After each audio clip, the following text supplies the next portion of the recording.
Hello viewers, অসিতার free coaching চ্যানেলে তোমাদের সকলকে স্বাগত জানাই। আজকের এই ভিডিওটিতে তোমরা যারা কলকাতা বিশ্ববিদ্যালয়ে বি ইতিহাস অনার্সে 6 সেমিস্টারে পড়ছো, তোমাদের যে ডিএসি B3 পেপারটি রয়েছে জাপানের ইতিহাস, এই পেপারটির একটি গুরুত্বপূর্ণ প্রশ্ন চীন জাপান যুদ্ধ, অর্থাৎ প্রথম চীন জাপান যুদ্ধ 1894 থেকে 95। এই চীন জাপান যুদ্ধের কারণ বা এর প্রেক্ষাপটটি কি ছিল সেটি নিয়ে সংক্ষিপ্ত আলোচনা করব এবং আলোচনা শেষে উত্তরটি তোমাদের সামনে তুলে ধরবো। তোমাদের এই পেপারটির সিলেবাস, সাজেশন এবং একাধিক প্রশ্নের উত্তর আমি ইতিমধ্যে আমার চ্যানেলে আপলোড করেছি, তার লিঙ্ক দেওয়া থাকবে ভিডিও ডেসক্রিপশন বক্সে, তোমরা ভিডিওগুলি অবশ্যই দেখে নিও। এছাড়া তোমাদের এই পেপারের অন্যান্য প্রশ্ন নিয়ে খুব তাড়াতাড়ি তোমাদের সামনে একের পর এক ভিডিও ক্লাস নিয়ে আসবো, তাই আমার চ্যানেলটিকে তোমরা অবশ্যই সাবস্ক্রাইব করে রাখবে, বন্ধুদের কাছে শেয়ার করবে, নিজেদের মতামত কমেন্ট সেকশনে কমেন্ট করে জানাবে এবং ভিডিওটি ভালো লাগলে অবশ্যই একটা লাইক করবে। তো চলো শুরু করা যাক আজকের ক্লাসের মূল আলোচনার বিষয় কি আমরা একবার বোর্ডে দেখে নিই। দেখো, CU BA history honours 6 sem DSC B3, এখানে প্রশ্ন হচ্ছে প্রথম চীন জাপান যুদ্ধ। প্রথম চীন জাপান যুদ্ধের কারণ 1894 থেকে 95, বা এখানে আসতে পারে চীন জাপান যুদ্ধের প্রেক্ষাপট বা কারণ একই। এটা 20 নম্বরের একটা ইম্পর্টেন্ট প্রশ্ন। তো এই বিষয়ে আলোচনা করতে গেলে, অর্থাৎ এই যে যুদ্ধটা কেন হলো চীনের সাথে জাপান, এখানে জাপান আক্রমণ করেছিল চীনকে, কোরিয়াকে মাধ্যম করে। তা কেন এই আক্রমণ করলো জাপান, তার জন্য অনেকগুলো কারণ আছে। মূলত আমি এখানে 10টি কারণ মেনশন করেছি। এই 10টি কারণের ভিতর দিয়ে আমরা এই প্রশ্নের উত্তরটি খোঁজার চেষ্টা করব। দেখো, যদি প্রশ্ন আসে চীন জাপান যুদ্ধের কারণ ও ফলাফল, তাহলে ফলাফলটা কি হবে না, ফলাফল এই যুদ্ধের ফলে হয়েছিল শিমোনোসেকির সন্ধি। একেবারে 10 নম্বর যে পয়েন্টটা আছে, দেখো শিমোনোসেকির সন্ধি, এটাই ফলাফল।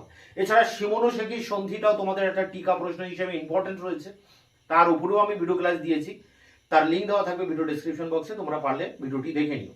এবং যদি এখানে কারণের সাথে সাথে ফলাফলও দেয়, তোমরা এই কারণগুলি, অর্থাৎ এই 9টি কারণ আছে, 9টি কারণ লেখার পর তোমরা শিমোনোসেকির সন্ধিটা তারপরে লিখে দেবে, তাহলে কিন্তু এটা কমপ্লিট হয়ে যাবে। তো দেখো, জাপানকে আগে জানতে হবে, জাপানকে চিনতে হবে, তবেই বোঝা যাবে জাপান কেন আক্রমণ করলো চীনকে। তো এখানে প্রথম যে পয়েন্টটা আমরা এখানে রেখেছি, দেখো বৈষম্যমূলক সন্ধি অপসারণে প্রাথমিক বিফলতা। জাপানের উপরে অনেক বৈষম্যমূলক সন্ধি চাপানো হয়, এটা আমরা জানি। জাপান বহির্বিশ্বের কাছে উন্মুক্ত হয় 1853 সালে কমোডোর পেরির অভিযানের ভিতর দিয়ে। তারপর আমেরিকা সেখানে প্রবেশ করে এবং আমেরিকার দেখা দেখি অনেক পাশ্চাত্য শক্তিগুলি জাপানে আসে এবং জাপানের সাথে তারা নানা ধরনের সন্ধি স্বাক্ষর করে, এবং এই সন্ধিগুলো ছিল সবই বৈষম্যমূলক, একতরফা, এবং জাপানের কাছ থেকে নানা রকম সুযোগ সুবিধা আদায় করার একটা চেষ্টা। এখন এই ঘটনার পর জাপান বহির্বিশ্বের কাছে উন্মুক্ত হয় এবং জাপান পাশ্চাত্য ধাঁচে তারা তাদের যে শিক্ষা ব্যবস্থাকে ঢেলে সাজায়, তাদের সামরিক ব্যবস্থাকে ঢেলে সাজায়, এবং 2.5 দশকের মধ্যে, অর্থাৎ প্রায় 25 বছরের মধ্যে জাপান কিন্তু একটা শক্তিশালী দেশে পরিণত হয়। এবার জাপান এই বৈষম্যমূলক সন্ধিগুলিকে প্রত্যাহার করার জন্য চেষ্টা করে। তারা বিভিন্ন দেশের কাছে 1870 সালের পরবর্তী সময়ে তারা পাশ্চাত্য দেশগুলির কাছে এজন্য দূত মিশন পাঠায় এই বৈষম্যমূলক সন্ধিগুলিকে প্রত্যাহার করার দাবি নিয়ে। কিন্তু এই পাশ্চাত্য দেশগুলি তারা মানে গর্ববোধে বা অহমিকায় তারা এই সব জাপানের দাবিগুলি তারা মানেনি, বা জাপানের দাবিগুলিকে তারা গুরুত্ব দেয়নি। তখন জাপানের কিছু লোকে বলতে থাকে যে জাপান একমাত্র যদি সামরিক শক্তিতে, অর্থাৎ বাহুবলে, অর্থাৎ শক্তি প্রদর্শনের যতক্ষণ না করবে জাপান, ততক্ষণ এই পাশ্চাত্য দেশগুলি জাপান থেকে বৈষম্যমূলক সন্ধিগুলি প্রত্যাহার করবে না। কিন্তু জাপানের সেই সময় পাশ্চাত্য দেশগুলির বিরুদ্ধে যুদ্ধ করার মতো ক্ষমতা বা শক্তি তাদের ছিল না। এই কারণে জাপান তাদের যে প্রাচীন প্রতিদ্বন্দ্বী চীন, সেই চীনের প্রতি দৃষ্টি দেয় এবং চীনের ক্ষেত্রে তারা সাম্রাজ্যবাদী নীতি গ্রহণ করে, এবং তারা এটাও ভাবে যদি চীনকে তারা পদানত করতে পারে তবেই পাশ্চাত্য দেশগুলি হয়তো এই বৈষম্যমূলক সন্ধিগুলি প্রত্যাহার করে নিতে বাধ্য হবে। এই উদ্দেশ্যকে সামনে রেখে তারা চীনের প্রতি দৃষ্টি দেয় এবং চীন আক্রমণ করে। এটা ছিল প্রথম পয়েন্ট, যে বৈষম্যমূলক সন্ধি জাপানের উপর চাপানো হয়েছিল, সেগুলো প্রত্যাহার করার জন্য তারা চেষ্টা করেও যখন ব্যর্থ হয়, তখন বাধ্য হয়ে তারা চীনের দিকে দৃষ্টি দেয়, চীনকে আক্রমণ করে। এর পরের পয়েন্ট দেখো, ফ্রাঙ্কো চীন যুদ্ধে চীনের পরাজয়ের পরোক্ষ ফল। যুদ্ধটা কাদের হচ্ছে? ফ্রাঙ্কো আর চীন, অর্থাৎ ফ্রান্স এবং চীনের মধ্যে একটা যুদ্ধ হয় এবং সেখানে ফরাসি নৌবাহিনীর হাতে চীনের শোচনীয় পরাজয় ঘটে। যদিও এর আগে চীনের একটা প্রদেশ, উত্তর পশ্চিম দিকের একটি প্রদেশ, ইয়ালু প্রদেশ, চীন রাশিয়া আক্রমণ করার চেষ্টা করে এবং চীন সেই আক্রমণকে প্রতিহত করে, কিন্তু ফ্রান্সের সাথে যখন যুদ্ধ বাঁধে চীনের, তখন এই ফরাসি নৌবাহিনীর হাতে কিন্তু চীন শোচনীয়ভাবে পরাজিত হয়। এই ব্যাপারটা জাপানকে উৎসাহিত করে। জাপান বুঝতে পারে যে চীনকে সে পদানত করতে পারবে এবং চীনকে সে দখল করে নিতে পারবে। এই জন্য এই ফ্রাঙ্কো চীন যুদ্ধে চীনের যখন পরাজয় ঘটে, তখন জাপান উদ্বুদ্ধ হয় এবং সে চীন আক্রমণ করার জন্য তৈরি হতে থাকে। এটা একটা কারণ। 3 নম্বর কারণ দেখো, চীনের পাশ্চাত্য সংস্কার গ্রহণে অক্ষমতার ফল। যেভাবে জাপান পাশ্চাত্য সংস্করণ করেছিল পাশ্চাত্য ধাঁচে, সেইভাবে কিন্তু চীন করতে পারেনি। এই ফ্রান্সের কাছে যখন চীন পরাজিত হয়, তখন চীন বুঝতে পারে যে তাদেরকে তাদের সংস্কার করতে হবে, তাদের আত্মশক্তিকে জাগাতে হবে বা চীনের আভ্যন্তরীণ সংস্কার করতে হবে। এই উদ্দেশ্য নিয়ে চীনের শুরু হয় আত্মশক্তি আন্দোলন। কিন্তু এই আত্মশক্তি আন্দোলনটা ব্যর্থ হয় একটা সময় গিয়ে। তার কারণ কি না, চীনের যে অহমিকা বোধ বা চীনের যে কুসংস্কার, পাশ্চাত্যের প্রতি তাদের যে একটা অনীহা মনোভাব, বা চীনের যে রক্ষণশীল গোষ্ঠী আছে, তাদের গোড়ামির জন্য এই আত্মশক্তি আন্দোলনটা ব্যর্থ হয়। তবে আত্মশক্তি আন্দোলনটা চলার সময় একটা নিট ফল পাওয়া যায়। নিট ফলটা কি না, পেইঅং বলে একটি নৌবাহিনী তৈরি করা হয়, ক্ষুদ্র নৌবাহিনী, পেইঅং নৌবাহিনী। এছাড়া লি হ্যাং চ্যাং, যিনি পরবর্তীকালে চীনের প্রধানমন্ত্রী হয়েছিলেন, এই লি হ্যাং চ্যাং এর নেতৃত্বে একটি রক্ষী বাহিনী অর্থাৎ একটি সেনাবাহিনী গঠন করা হয়। কিন্তু বিশাল বড় চীনের আত্মরক্ষার জন্য ওই ক্ষুদ্র একটি সেনাবাহিনীর পক্ষে কিন্তু এটা সম্ভব ছিল না দেশকে রক্ষা করা যায়। তা যাই হোক, আত্মশক্তি আন্দোলন যে ব্যর্থ হয়, এই জন্য জাপান কিন্তু উৎসাহিত হয়ে ওঠে। জাপান বুঝতে পারে যে চীন, এই আত্মশক্তি আন্দোলন চীনে ব্যর্থ হয়েছে, অর্থাৎ চীনে আক্রমণ করার একটা সময় তৈরি হয়ে গেছে। এই সব ভাবনা চিন্তা করে চীন আক্রমণ করে জাপান। 4 নম্বর পয়েন্ট দেখো, জাপানের সাম্রাজ্যবাদের পশ্চাতে বিভিন্ন গোষ্ঠীর উদ্ভব। তা জাপান সাম্রাজ্যবাদী নীতি নিচ্ছে চীনের প্রতি। তা এই বিষয়টাকে কেন্দ্র করে জাপানে 3টি গোষ্ঠীর উদ্ভব হয়। প্রথম গোষ্ঠী যেটা বুদ্ধিজীবী গোষ্ঠী। এই বুদ্ধিজীবী গোষ্ঠীরা বলে যে জাপান একটি ছোট দেশ এবং জাপান মূলত 4টি দ্বীপ নিয়ে গঠিত, মূল 4টি দ্বীপ, এবং জাপানের জনসংখ্যা প্রচুর বৃদ্ধি পেয়েছে। এখন এই ক্ষুদ্র দেশ জাপান, তার এই জনসংখ্যাকে মানে স্থান সংকুলান দেখা দিয়েছে, অর্থাৎ এই জনগণের বসবাসের জায়গা নেই, তাদের খাদ্যের সমস্যা হচ্ছে। তাই জাপানের উচিত যে এশিয়ার অন্যান্য অংশে সাম্রাজ্য বিস্তার করে এই বর্ধিত জনসংখ্যার বাসস্থান এবং তাদের খাদ্য সংস্থান করা। তা বুদ্ধিজীবী মহলের একটা ধারণা এইভাবে তৈরি হয়, যেটা পরোক্ষভাবে জাপানকে মদত দেয় এই সাম্রাজ্যবাদী কার্যকলাপ করতে। 2 নম্বর যে গোষ্ঠীটি রয়েছে সেটা হচ্ছে জাইবাৎসু গোষ্ঠী, অর্থাৎ যে বণিক গোষ্ঠী। জাপান দ্রুত এই সময় শিল্পের ক্ষেত্রে বিকাশ ঘটায় এই জাইবাৎসু শ্রেণীর হাত ধরে, মানে কয়েকটি বণিক পরিবারের হাত ধরে। এই বণিক পরিবার অর্থাৎ জাইবাৎসুরা বলে যে জাপান যেভাবে শিল্পে এগিয়ে যাচ্ছে, তাতে ভবিষ্যতে জাপানের যে খনিজ সম্পদ তা শেষ হয়ে যাবে। এছাড়া জাপানের পর্যাপ্ত পরিমাণে কয়লা নেই, লোহা নেই। এছাড়া জাপানের যে আভ্যন্তরীণ বাজার মেটানোর পর উদ্বৃত্ত যে পণ্যদ্রব্য সেটা বিক্রি করারও বাজার নেই। তো যেভাবে পাশ্চাত্য দেশগুলি চীনের উপর বাজার দখল করে রেখেছে, জাপানেরও উচিত যে চীনের উপরে বাজার দখল করা এবং পাশ্চাত্য দেশগুলির মতোই চীন থেকে রবার বা এখানে তুলো বা কেমিক্যালস, যেগুলো আমাদের শিল্পের জন্য প্রয়োজন, এগুলো সংগ্রহ করতে হবে। তা না হলে যে পুঁজিবাদী অর্থনীতির বিকাশ জাপানে হচ্ছিল তা বাধাপ্রাপ্ত হবে। তো এইভাবে জাইবাৎসু শ্রেণীর বক্তব্যের ভিতর দিয়েও কিন্তু একটা অ্যাগ্রেসিভ মনোভাব গড়ে উঠছে জাপানের ভিতরে। 3 নম্বর যেটা গোষ্ঠী সেটা হচ্ছে সমর নেতা, অর্থাৎ সামরিক নেতাদের উত্থান। আমরা জানি 1930-এর দশকে জাপানে সমরবাদের উত্থান হয়। এই সমরবাদের উত্থানের উপরেও কিন্তু আমি একটি ভিডিও ক্লাস এর আগে দিয়েছি, তোমরা পারলে সেটা দেখে নেবে। এই সমরবাদের বা সামরিক যারা নেতা, তারা জাপানের ক্ষমতা দখল করে এবং তারা প্রশাসনিক রাজনৈতিক ক্ষমতাও হস্তক্ষেপ করতে থাকে। তাদের বক্তব্য হচ্ছে এই, যদি জাপানের সাথে কোনো দেশের যুদ্ধ বাঁধে তাহলে আত্মরক্ষার জন্য যে পিছু হটার মতো বা পিছিয়ে আসার মতো যে ভূখণ্ড, সে ভূখণ্ড কিন্তু জাপানের নেই, কারণ জাপান দেশটি ছোট। তাই জাপানের উচিত যে জাপানের পাশে যে কোরিয়া আছে এবং চীনের মাঞ্চুরিয়া আছে, এই জায়গাগুলো দখল করে একটি শক্তি বলয় তৈরি করা, যাতে সে আত্মরক্ষার একটা জায়গা সে খুঁজে পায়।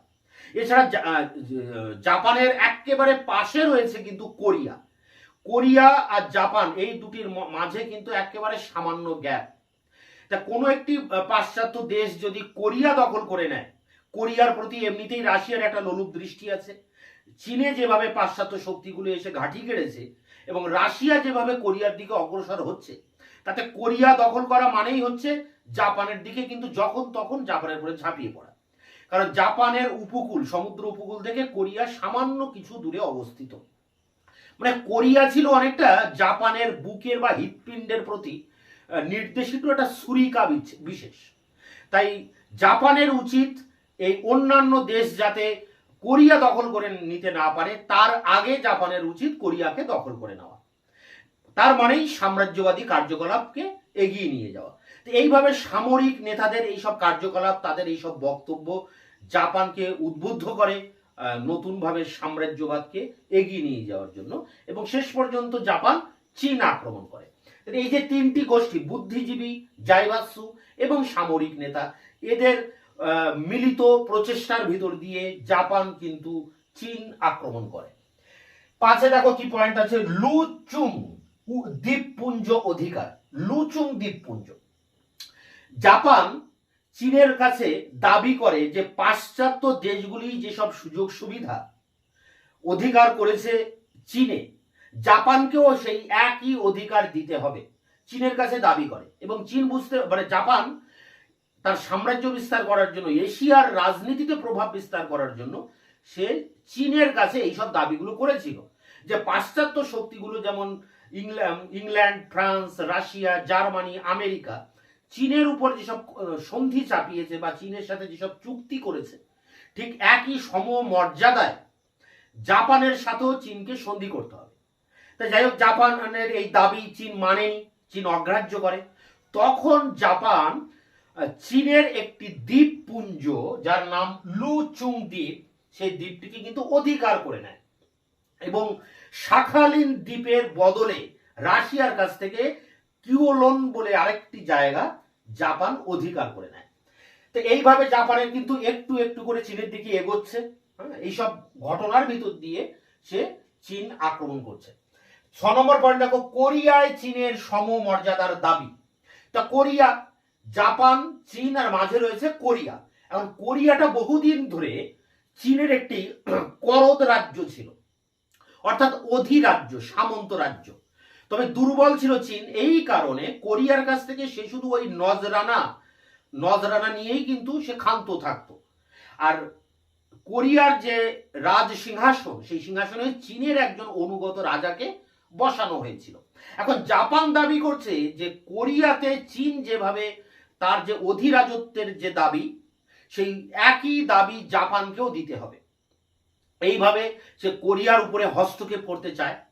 এখন কোরিয়ার আভ্যন্তরীণ গোলযোগ বাঁধে, তখন কোরিয়ার রাজা চীনের কাছে দাবি করে, মানে সামরিকভাবে তাকে সাহায্য করার জন্য। চীন একটা ছোট দল, মানে সৈন্যদল কোরিয়ায় পাঠায়। এবং এই সময় জাপান কোরিয়া সম্পর্কে দুমুখ নীতি নেয়। সে বলে যে এই যে পাশ্চাত্য দেশগুলি কোরিয়ার উপরে লোলুপ দৃষ্টি দিয়ে রেখেছে, তাকে আটকানোর জন্য বা পাশ্চাত্য দেশগুলিকে প্রতিহত করার জন্য কোরিয়াতে আভ্যন্তরীণ সংস্কার প্রয়োজন, এবং সেই সংস্কারের ক্ষেত্রে জাপান চীনকে সাথে নিয়েই এই কোরিয়াতে সংস্কার করতে চায়। চীনকে সাথে নিয়ে জাপান কোরিয়াতে সংস্কার করতে চায়, এটা একটা ভালো কথা, দুই পাশাপাশি চলতে চাইছে। আবার অন্যদিকে সে কোরিয়াতে ঠিক চীনের মতো অধিরাজত্বের দাবি করে। চীনের যতটা দাবি ঠিক ততটা দাবি কিন্তু জাপানও করছে। ফলে একটা গোলযোগ তৈরি হয়। এই গোলযোগকে চীনের আভ্যন্তরে মানে কোরিয়ার অভ্যন্তরে একটা গোলযোগ তৈরি হয় এবং সেই গোলযোগ শান্ত করার জন্য চীন থেকে একটা সেনাবাহিনী পাঠানো হয়। পাশাপাশি জাপানও সেনাবাহিনী যায় সেখানে একটা। ফলে দুই দেশের মধ্যে দুই সেনাবাহিনীর মধ্যে একটা যুদ্ধ বাঁধার উপক্রম হয়। এই যুদ্ধকে আটকানোর জন্য চীনের প্রধানমন্ত্রী লি হ্যাংচ্যাং তিনি একটা চুক্তি করেন জাপানের সাথে। সেই মুহূর্তে সেই চুক্তিটির নাম হচ্ছে লিহিত কনভেনশন।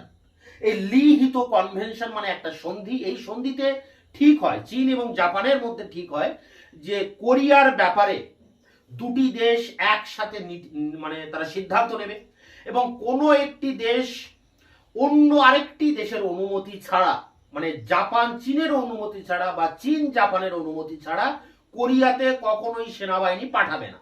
এটাই একটা চূড়ান্ত একটা সিদ্ধান্ত নেওয়া হয়। বেশ, এই পর্যন্ত খুব ভালো ছিল, কিন্তু এরপরে কি ঘটনাটি ঘটছে দেখো। টং হ্যাক বিদ্রোহ। এখানে একটু বলে রাখি, এই যে লিহিত কনভেনশন, ঐতিহাসিক ভিনাক বলছেন যে এই লিহিত কনভেনশন চুক্তিটি স্বাক্ষর করে চীন কোরিয়াতে যে অধিরাজত্বের দাবি এতদিন করে আসছিল তার অবসান ঘটাচ্ছে। এটা কিন্তু চীনও পরে বুঝতে পারে যে এই চুক্তিটা করা তাদের পক্ষে ভুল হয়েছে এবং তারা অনুশোচনায় ভুগতে থাকে। তারা এই জাপানি কূটনীতির ফাঁদে তারা পা দেয়। তাই পরবর্তীকালে তারা তাদের মধ্যে একটা গিল্টি কাজ করে এবং তারা তা থেকে বেরিয়ে আসার চেষ্টা করে এই লিখিত কনভেনশন থেকে। ঠিক এই সময় একটা ঘটনা ঘটছে, সেই ঘটনাটি হচ্ছে টং হ্যাক বিদ্রোহ। কোরিয়াতে টং হ্যাক বলে একটা উগ্রবাদী গোষ্ঠী তারা বিদ্রোহ ঘোষণা করে। এই বিদ্রোহ দমনের জন্য চীন সেনাবাহিনী পাঠায় জাপানের সাথে পরামর্শ না করে। কিন্তু এর আগে লিহিত কনভেনশনে কি বলা হয়েছিল যে কোরিয়াতে সেনাবাহিনী পাঠাতে গেলে যদি চীন সেনাবাহিনী পাঠায় তাহলে জাপানের সাথে আলোচনা করে পাঠাবে, যদি জাপান সেনাবাহিনী পাঠায় তাহলে চীনের সাথে আলোচনা করে পাঠাবে। কিন্তু এক্ষেত্রে কি করছে জাপান? চীন কি করছে? জাপানের সাথে কোনো আলোচনা করছে না। সেই এই বিদ্রোহটি টং হ্যাক বিদ্রোহটাকে দমন করার জন্য সেখানে সেনাবাহিনী পাঠাচ্ছে। ফলে জাপান তখন ঘোষণা করছে যে চীন তার যে লিহিত কনভেনশন, সেই লিহিত কনভেনশন মানছে না। সেই লিহিত কনভেনশনের চুক্তিকে অগ্রাহ্য করে চীন সেখানে সেনাবাহিনী পাঠিয়েছে। এই বিষয়টাকে অজুহাতকে খাড়া করে জাপানও কিন্তু একটা সেনাবাহিনী কোরিয়াতে পাঠায়। এবং কি হয়, জাপানি সেনাবাহিনী চীনের যে বিখ্যাত যে যুদ্ধ মানে জাহাজ বা বলা যায় যে সেনাবাহী জাহাজ, সেই জাহাজটাকে ডুবিয়ে দেয় এবং কোরিয়ার যে রাজা মানে কোরিয়ার যে সিংহাসন, সেই সিংহাসনে রাজাকে হটিয়ে জাপান নিজের অনুগত এক পুতুল রাজাকে সেখানে বসানো হয় বা বসিয়ে দেয়। এই পুতুল রাজার সাহায্যে জাপান দাবি করে যে কোরিয়াতে যে সংস্কার হবে সেই সংস্কারের জন্য চীন মানে চীনের পাশাপাশি জাপানকেও একসাথে এই সংস্কারে অংশগ্রহণ করতে দিতে হবে। অর্থাৎ কোরিয়াতে সংস্কার করতে হবে এবং সেই সংস্কারে চীন তো করবেই সংস্কার, পাশাপাশি জাপানকেও সাথে নিতে হবে। চীন এটা মানতে অগ্রাহ্য করে। তখন জাপান তার এই কোরিয়ার যে পুতুল রাজা তার মাধ্যমে চীনের বিরুদ্ধে যুদ্ধ ঘোষণা করে 1894 এবং এই যুদ্ধের ফলটা কি হয়? চূড়ান্তভাবে পরাজিত হয় চীনের সেনাবাহিনী এবং চীনের নৌবাহিনী যে ছিল পেইং ইয়ং তার আংশিক সেই সৈন্যবাহিনী মানে নৌবাহিনী তাকে ধ্বংস করে দেওয়া হয়। বাকি যে সৈন্যবাহিনী ছিল তাকে অন্য একটি বন্দরে তাকে অবরোধ করে রাখা হয়। কার্যত চীনকে একেবারে বেঁধে ফেলা হয়। জাপানি সেনা ছিল উন্নত শিক্ষিত প্রশিক্ষিত সেনাবাহিনী এবং সেই সেনাবাহিনীর হাতে চীন কিন্তু শোচনীয়ভাবে পরাজিত হচ্ছে। এরপরে কি দাঁড়ালো যে প্রথম চীন জাপান যুদ্ধ 1894 শুরু হচ্ছে, 95 থেকে শেষ হচ্ছে এবং চীন এখানে চূড়ান্তভাবে পরাজিত হচ্ছে। তাহলে এই পর্যন্ত আমরা বুঝতে পারলাম এতগুলো কারণের ভিতর দিয়ে কিন্তু জাপান শেষ পর্যন্ত চীন আক্রমণ করছে কোরিয়াকে মাধ্যম করে। এরপরের ফলাফলটা কি? ফলাফল হচ্ছে শিমোনোসেকি সন্ধি হচ্ছে 1895। যে শিমোনোসেকি সন্ধিতে প্রথম চুক্তি যেটা বলা হচ্ছে যে কোরিয়াকে স্বাধীনতা দিতে হবে। তাহলে কোরিয়া স্বাধীনতা মেনে নিল চীন, মানে চীনের কবল থেকে কোরিয়া বেরিয়ে এলো, এবং সেই কোরিয়ার আভ্যন্তরীণ ব্যাপারে হস্তক্ষেপ করবে জাপান, এটাও চীনকে মেনে নিতে হবে। 2 নম্বর শর্ত। 3 নম্বর শর্ত কি না, পোর্ট আর্থার বন্দর, যেটা মাঞ্চুরিয়া, দক্ষিণ মাঞ্চুরিয়ার এক বিখ্যাত বন্দর পোর্ট আর্থার, সেই পোর্ট আর্থার বন্দর জাপানের হাতে তুলে দিতে হবে। পাশাপাশি যে লিয়াওটাং উপদ্বীপ, চীনের একটি বিখ্যাত দ্বীপ আছে লিয়াওটাং উপদ্বীপ, সেই লিয়াওটাং উপদ্বীপকেও জাপানের হাতে দিয়ে দিতে হবে। এছাড়া চীনের 5টি বন্দর জাপানের কাছে উন্মুক্ত করে দিতে হবে। আর এই প্রথম চীন জাপান যুদ্ধের ক্ষতিপূরণ হিসেবে চীন জাপানকে 200 মিলিয়ন টেইল ক্ষতিপূরণ দেবে। আরেকটি সন্ধি বলা হয়, সেটি হচ্ছে যে পাশ্চাত্য দেশগুলি যেভাবে চীনের সাথে বাণিজ্যিক চুক্তি করেছে, যে চুক্তির দাবি অনেক আগে থেকে জাপান করে আসছিল চীনের কাছে, সেইভাবে একটা চুক্তি করতে হবে। অর্থাৎ চীনের সাথে জাপানের একটা বাণিজ্যিক চুক্তি হবে অন্যান্য পাশ্চাত্য শক্তির মতো সমমর্যাদার ভিত্তিতে। তো এইভাবে এইগুলো হচ্ছে প্রধান সন্ধির প্রধান শর্ত এগুলো। তা এটাই হচ্ছে এর ফলাফল। আর কারণ যেগুলো বললাম, এখানে 9টি কারণ মেনশন করেছি। প্রতিটা বিষয়ের উপরে কিন্তু বিস্তারিতভাবে আলোচনা করতে হবে, আলোচনা করে এর উত্তরটিকে কমপ্লিট করতে হবে। তো এই যে চীন জাপান যুদ্ধ 20 নম্বরের অ্যান্সার, অর্থাৎ 1000 ওয়ার্ডের এটির যে উত্তর, সেই উত্তরটি নিয়ে আমি এবার অন স্ক্রিনে আলোচনা করব। BA history honours 6 semester DSE B3, marks 20। প্রথম চীন জাপান যুদ্ধ 1894-95 এর প্রেক্ষাপট বা কারণ। এই অ্যান্সারটা এইভাবে লিখবে: পশ্চিমী শক্তির পদাঘাতে জাপানের দরজা বিশ্বের কাছে উন্মুক্ত হওয়ার পর জাপান আত্মসচেতন হয়। জাপান দ্রুত গতিতে তার আভ্যন্তরীণ আধুনিকীকরণের কাজ 2.5 দশকের মধ্যে সম্পন্ন করে। অতঃপর জাপান ইউরোপীয় রাষ্ট্রগুলির কাছে জাপানের উপর চাপিয়ে দেওয়া বৈষম্যমূলক সন্ধিগুলির বিলুপ্তি দাবি করে।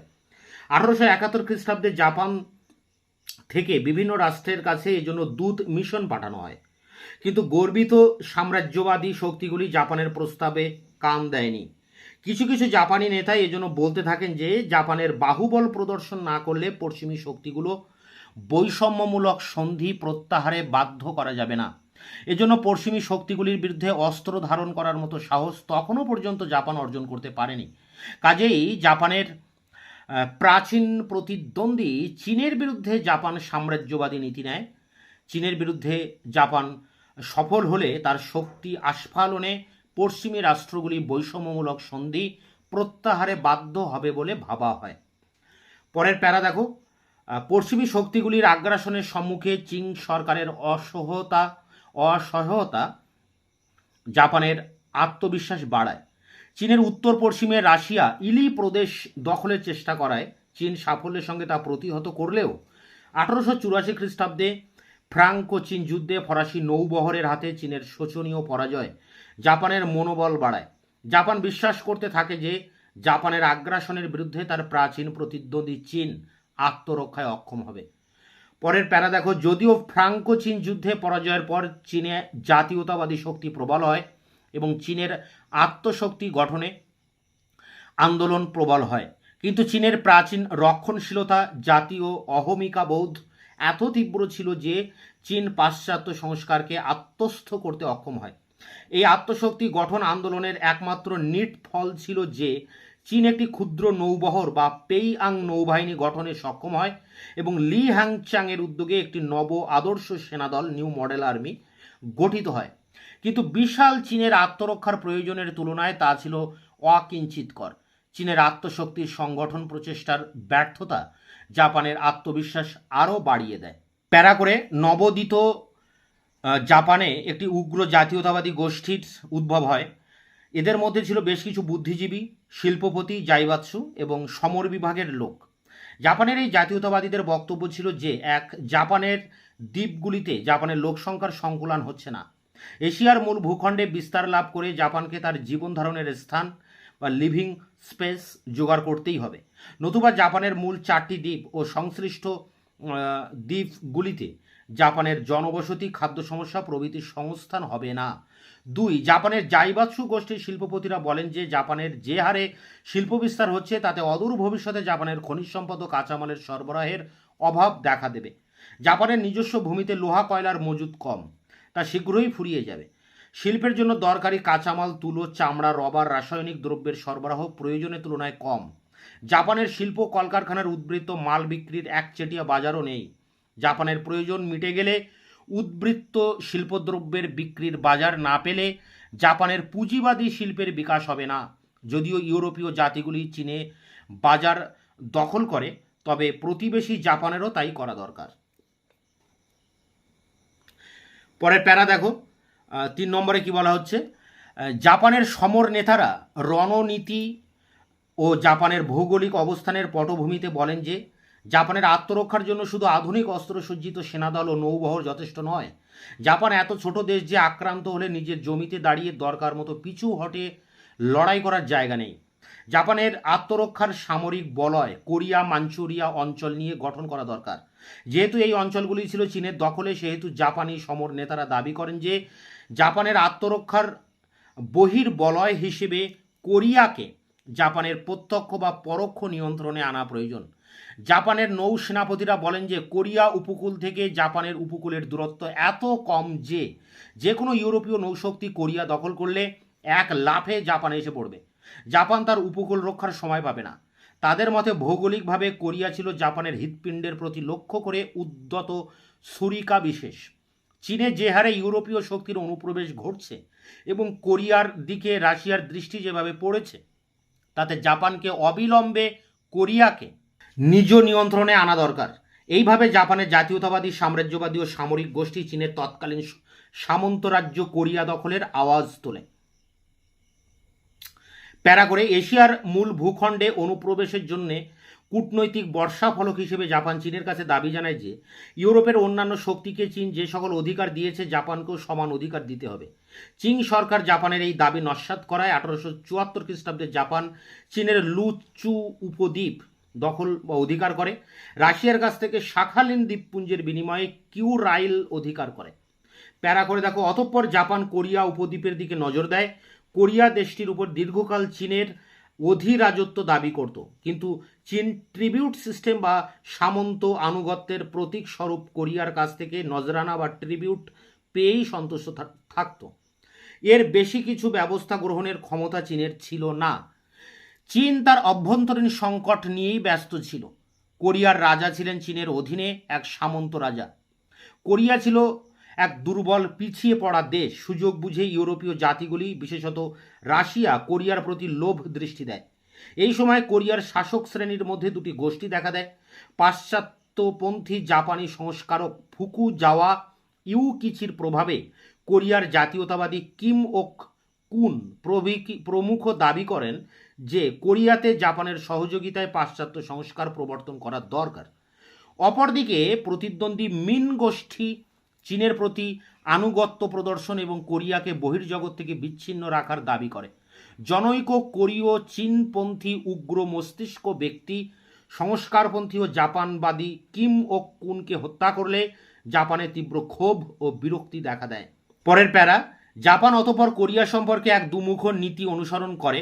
একদিকে জাপান দাবি করে যে কোরিয়ায় বিদেশি অনুপ্রবেশের সম্ভাবনা রোধ করার জন্য কোরিয়া সরকারকে আধুনিক সংস্কার নীতি নিতে হবে। এ বিষয়ে চীনের সহযোগিতা নিতে জাপানের আপত্তি নেই। অপরদিকে জাপান দাবি করে যে কোরিয়ার উপর চীনের অধিরাজত্বের দাবি জাপান মানতে রাজি নয়। কোরিয়ায় চীন ও জাপানের সমান মর্যাদা ও অধিকার স্থাপন করতে হবে।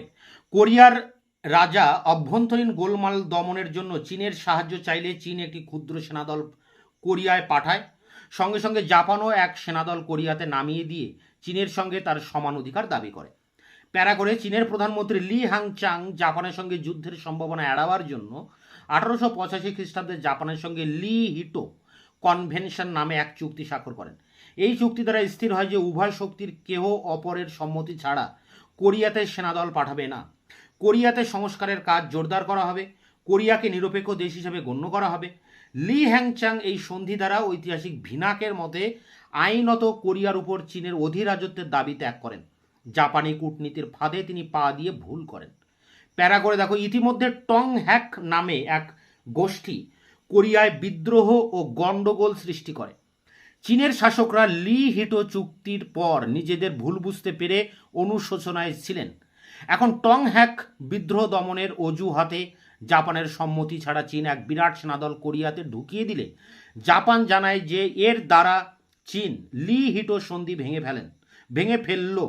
জাপানও একটি বিরাট বাহিনী কোরিয়ায় পাঠিয়ে দেয়। জাপান চীনের সেনাবাহিনীর জাহাজ কোশিং ডুবিয়ে দেয়।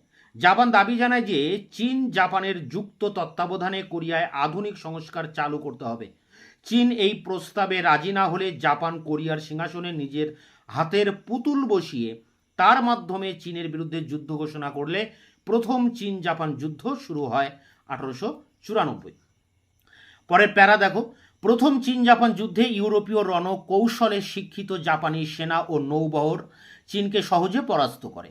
ইয়ালুর নৌযুদ্ধে জাপান চীনের গর্ব পেইয়াং নৌবহরকে আংশিক ধ্বংস করে এবং অবশিষ্ট নৌবহরকে ওয়াইহোয়ে বন্দরে অবরোধ করে। জাপানি স্থল সেনা মাঞ্চুরিয়ার দক্ষিণ ভাগে পোর্ট আর্থার বন্দর অধিকার করে। অপর এক বাহিনী চীনের রাজধানী পিকিং আক্রমণের উদ্যোগ নিলে চীনা প্রধানমন্ত্রী লি হ্যাংচাং সন্ধি প্রার্থনা করলে শিমোনোসেকির সন্ধি 1895 দ্বারা প্রথম চীন জাপান যুদ্ধের অবসান হয়। এরপরে দেখো, শিমোনোসেকির সন্ধির 1895 দ্বারা স্থির হয় যে 1. কোরিয়ার স্বাধীনতা চীন স্বীকার করবে। 2. জাপান কোরিয়া সরকারের সম্মতিক্রমে কোরিয়ায় হস্তক্ষেপ করলে চীনের কোনো আপত্তি থাকবে না। 3. ফরমোজা, পেস্কাডোরেস ও দক্ষিণ মাঞ্চুরিয়ার লিয়াওটুং উপদ্বীপ চীন জাপানকে ছেড়ে দেবে। 4. লিয়াওটুং উপদ্বীপের পোর্ট আর্থার বন্দরে জাপানি আধিপত্য চীন স্বীকার করবে। 5. যুদ্ধের ক্ষতিপূরণ বাবদ জাপানকে 200 মিলিয়ন টিল চীন দেবে। 6. চীনের 4টি বন্দর জাপানকে ব্যবহারের জন্য চীন খুলে দেবে।